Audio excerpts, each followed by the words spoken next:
Драги Рашковски има кривична одговорност за кршење на законот и незаконско именување на функционери. Тој изјави дека колективно се носеле одлуките. Тоа значи признавање и неуспешен обид за оттргнување на вината. Во периодот на назначување на Драги Рашковски на функција, па се до денот на распишување на локалните избори, во неколку наврати организирал именување на ВД директори, на лица кои не ги исполнуваат законските основи за да бидат именувани, и лица кои не поседуваат соодветна писмена препорака од надлежниот орган за места за кои тоа е потребно. Рашковски до владината седница доставувал некомплетна документација за предложените кандидати, а истата ги именувала без да бидат исполнети со закон предвидените критериуми.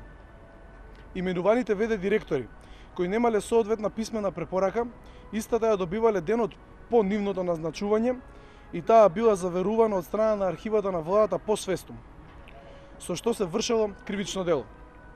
Лицата именувани на ваков начин законски се нелегитимни, а лицата кои го дозволиле се тоа мора да сносат кривична одговорност за свесно креираниот правен хаос. Поради тоа ВМРО ДПМН пред неколку дена поднесе кривична пријава против Драги Рашковски, кој од позиција на генерален секретар на владата ја злоупотребил службената положба и овластување, при што сторил кривично дело според член 353 од Кривичниот законник.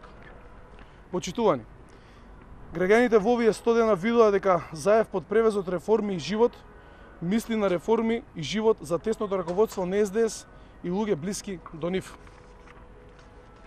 На ароганцијата и политичкото самоволие на Рашковски и Заев ќе дојде крај и никој нема да биде над законите. СДС и Рашковски треба да знаат дека за секое незаконско работење ќе биде ревидирано и санкционирано. Благодарам.